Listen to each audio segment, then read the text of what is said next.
ಪ್ರತಿಯೊಬ್ಬರಿಗೂ ಕಾಯಿಲೆ ಬಂದಾಗ ಔಷಧಿಯ ಅಗತ್ಯವಿದೆ. ವೈದ್ಯರು ಕೂಡ ಅನೇಕ ಔಷಧಿಗಳನ್ನು ಶಿಫಾರಸು ಮಾಡುತ್ತಾರೆ. ಇಂತಹ ಮೆಡಿಕಲ್ನಿಂದ ಅನೇಕ ಪ್ಯಾಕೆಟ್ ಮಾತ್ರೆಗಳು ಅಂದರೆ ಔಷಧಗಳನ್ನು ತರಲಾಗುತ್ತದೆ. ಆದರೆ ಜನರು ನಿಜವಾಗಿಯೂ ಪ್ಯಾಕೆಟ್ಗಳನ್ನು ನೋಡುತ್ತಾರೆಯೇ ಅಥವಾ ಅವುಗಳಲ್ಲಿರುವ ಮಾಹಿತಿಯನ್ನು ಓದುತ್ತಾರೆಯೇ? ಇದು ಪ್ರಶ್ನೆ.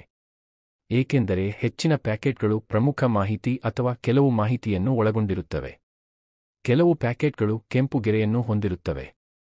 ಅದಕ್ಕೆ ಕಾರಣವನ್ನು ಇಂದು ನಾವು ನಿಮಗೆ ಹೇಳಲಿದ್ದೇವೆ. ಕೆಲವು ಮಾತ್ರೆಗಳ ಪಟ್ಟಿಯ ಮೇಲೆ ನೀವು ಆಗಾಗ್ಗೆ ಕೆಂಪು ಗೆರೆಯನ್ನು ನೋಡಿದ್ದೀರಿ. ಅನೇಕ ಜನರಿಗೆ ಮತ್ತು ಅದರ ಅರ್ಥ ತಿಳಿದಿಲ್ಲ. ಅದನ್ನೇ ನಾವು ಇಂದು ನಿಮಗೆ ಹೇಳಲಿದ್ದೇವೆ. ಏಕೆಂದರೆ ನೀವು ಇದನ್ನು ತಿಳಿದುಕೊಳ್ಳಬೇಕು. ಕೆಂಪು ರೇಖೆ.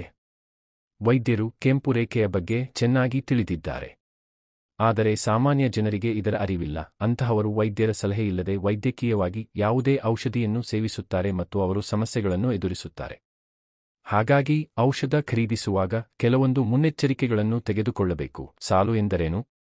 ಮಾತ್ರೆ ಪಟ್ಟಿಯ ಮೇಲೆ ಕೆಂಪು ರೇಖೆ ಎಂದರೆ ವೈದ್ಯರ ಪ್ರಿಸ್ಕ್ರಿಪ್ಷನ್ ಇಲ್ಲದೆ ಔಷಧವನ್ನು ಮಾರಾಟ ಮಾಡಲಾಗುವುದಿಲ್ಲ ಅಥವಾ ವೈದ್ಯರ ಸಲಹೆಯಿಲ್ಲದೆ ಬಳಸಲಾಗುವುದಿಲ್ಲ. ಪ್ರತಿಜೀವಕ ಔಷಧಿಗಳ ದುರ್ಬಳಕೆಯನ್ನು ತಡೆಗಟ್ಟಲು ಮಾತ್ರೆ ಪಟ್ಟಿಯ ಮೇಲೆ ಕೆಂಪು ರೇಖೆಯನ್ನು ಎಳೆಯಲಾಗುತ್ತದೆ.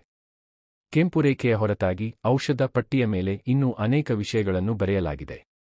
ನೀವು ತಿಳಿದುಕೊಳ್ಳಬೇಕಾದ ಬಗ್ಗೆ. ಕೆಲವು ಮಾತ್ರೆ ಪ್ಯಾಕೆಟ್ಗಳನ್ನು ರಚ್ ಎಂದು ಲೇಬಲ್ ಮಾಡಲಾಗಿದೆ, ಅಂದರೆ ಔಷಧಿಯನ್ನು ವೈದ್ಯರ ನಿರ್ದೇಶನದಂತೆ ಮಾತ್ರ ಬಳಸಬೇಕು. ನುರಚ್ ಎಂದರೇನು? ಆದರೆ ಔಷಧಿ ಪ್ಯಾಕೆಟ್ಗಳ ಮೇಲೆ ನುರಚ್ ಎಂದು ಬರೆಯಲಾಗಿದೆ. ಇದರರ್ಥ ಪರವಾನಗಿ ಪಡೆದ ನಾರ್ಕೋಟಿಕ್ಸ್ ಪರವಾನಗಿ ಹೊಂದಿರುವ ವೈದ್ಯರು ಮಾತ್ರ ಈ ಔಷಧಿಯನ್ನು ಶಿಫಾರಸು ಮಾಡಬಹುದು. ಕೆಲವು ಔಷಧಿ ಪ್ಯಾಕೆಟ್ಗಳನ್ನು ಫ್ರಚ್ ಎಂದು ಗುರುತಿಸಲಾಗಿದೆ, ಅಂದರೆ ಔಷಧಿಯನ್ನು ವೈದ್ಯರು ಮಾತ್ರ ತೆಗೆದುಕೊಳ್ಳಬಹುದು.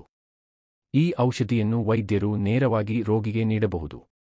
ರೋಗಿಗಳು ಈ ಔಷಧವನ್ನು ಯಾವುದೇ ಮೆಡಿಕಲ್ ಸ್ಟೋರ್ನಲ್ಲಿ ಖರೀದಿಸಲು ಸಾಧ್ಯವಿಲ್ಲ, ವೈದ್ಯರು ಪ್ರಿಸ್ಕ್ರಿಪ್ಷನ್ ಬರೆದರೂ ಸಹ. ಈ ವಿಡಿಯೋ ನೋಡಿದ್ದಕ್ಕೆ ಧನ್ಯವಾದಗಳು ಸ್ನೇಹಿತರೆ. ನನ್ನ ಯೂಟ್ಯೂಬ್ ಚಾನೆಲ್ ಅನ್ನು ಸಬ್ಸ್ಕ್ರೈಬ್ ಮಾಡಿ. ವಿಭಿನ್ನ ವಿಷಯಗಳು